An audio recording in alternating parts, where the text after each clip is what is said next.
The coronavirus pandemic is upending our lives in ways many people could not have imagined. Work and socializing now mostly confined to home. Schools obviously closed. Most long-term plans canceled.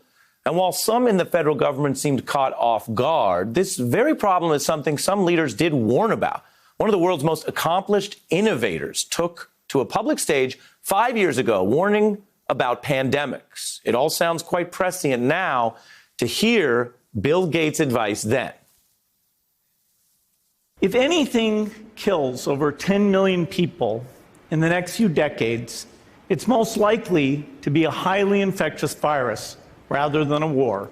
We have invested a huge amount in nuclear deterrence, but we've actually invested very little in a system to stop an epidemic. We're not ready for the next epidemic. That was 2015. Gates going public with the evidence showing the U.S. was not ready for this kind of pandemic. So as part of our ongoing special coverage, right now we turn to our report on these warnings, what they reveal about the U.S. response today, and more critically, how they can inform our approach in the future and potentially save lives.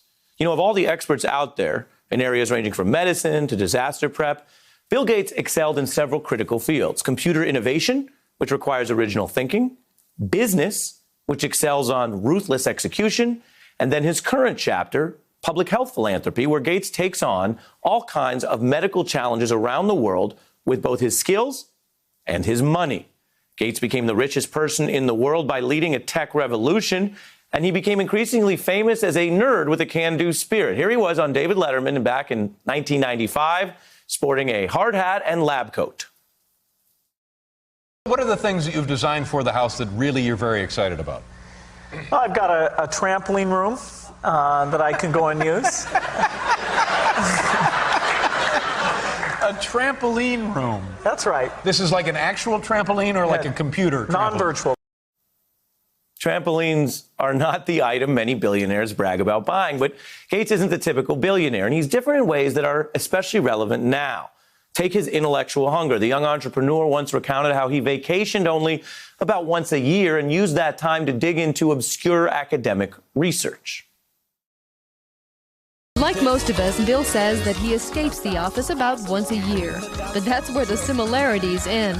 I spend at least a week a year where I go off and just read people's PhD theses and new things that are going on in the field.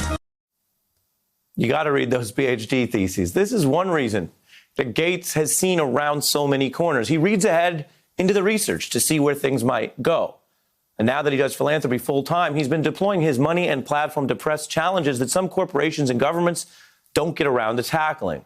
The Gates Foundation presents ideas, papers, and money, as you've probably seen, to governments around the world. And Gates has had his own run-ins with Donald Trump. At one foundation meeting, Gates recounted a classic story where Trump was attending a horse show in Florida. Gates' daughter was there, too.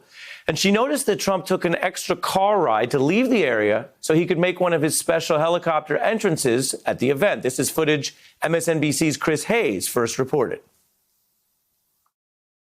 Like 20 minutes later, he flew in a helicopter to the same place. So clearly he had been driven away, but he wanted to make a grand entrance in a helicopter. Now, whatever Gates thought of Donald Trump's attempts to impress, Bill Gates still took the opportunities, controversial or not, to advocate pandemic policy with Donald Trump. Here they were at Trump Tower right after Trump's election in December 2016. Gates explaining he was pushing science and health policies at that very meeting. I saw him at Trump Tower. I said, hey, science and innovation is a great thing. You should be a leader who drives innovation. And that conversation was about a broad set of things in energy, in health, in education. People have all kinds of ideas. Few get a private audience with the president. And while Bill Gates is not out here telling everyone, I told you so, the evidence shows that in many ways he did. Listen to Gates' prescient warnings from 2015. We need to get going because time is not on our side. In fact, if there's one positive thing that can come out of the Ebola epidemic, it's that it can serve as an early warning, a wake-up call to get ready. If we start now, we can be ready for the next epidemic. It was time to get ready. Many governments didn't listen or didn't want to spend the money. Gates specifically outlining the type of potential virus that would be most infectious. Notice how it eerily predicts parts of COVID transmission. You can have a virus where people feel well enough while they're infectious that they get on a plane or they go to a market. You yourself can be carrying it. You might not even know it.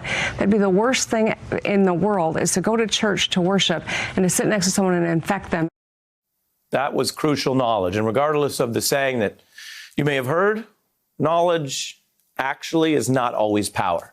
It really depends what people do with knowledge. Gates took his knowledge and he went back to meet with Donald Trump again.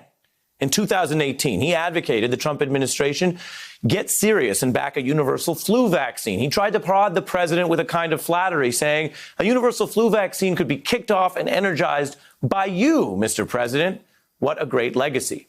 Now, Gates later said Trump sounded interested, but there wasn't much progress. We can tell you by September of last year, Trump signed an executive order that created a flu vaccine task force, but it was headed by someone already on the job, Health Secretary Azar.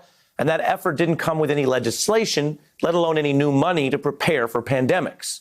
Now, Gates also says Trump offered him a possible role as a science advisor, something Gates declined in favor of just actually offering the science advice publicly and privately that we're telling you about.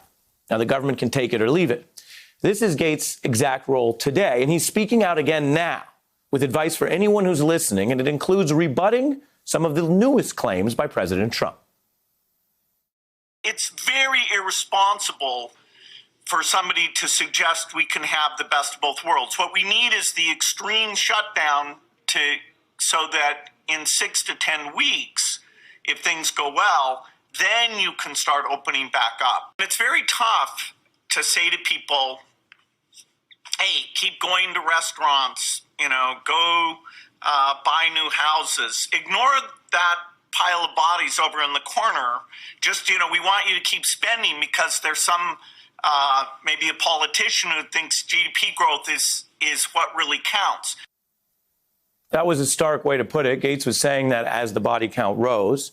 But before videos and pictures like this went viral, the footage of the human wreckage of this virus in America, a country that has so much money but is reduced to scenes like this.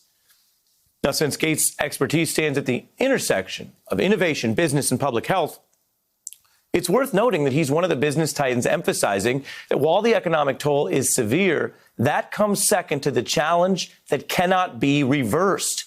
This virus continuing to kill so many people.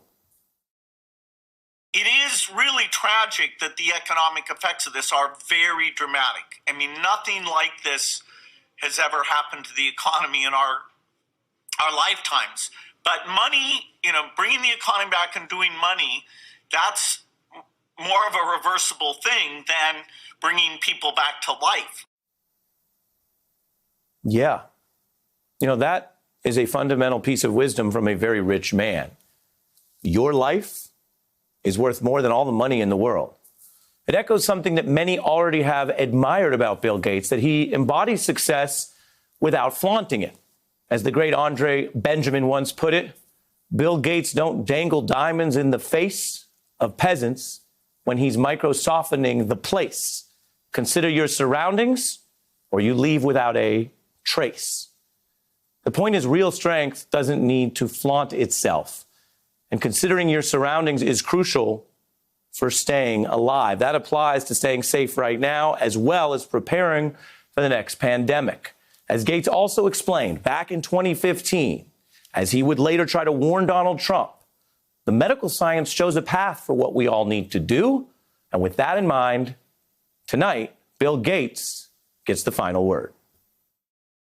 The problem was that we didn't have a system at all.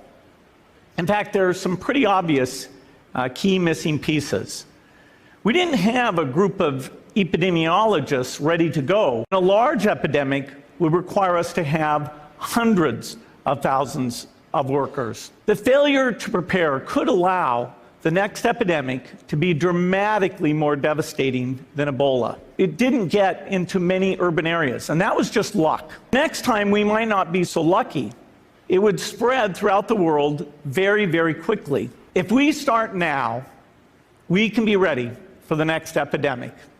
Hey there, I'm Chris Hayes from MSNBC. Thanks for watching MSNBC on YouTube. If you want to keep up to date with the videos we're putting out, you can click subscribe just below me or click over on this list to see lots of other great videos.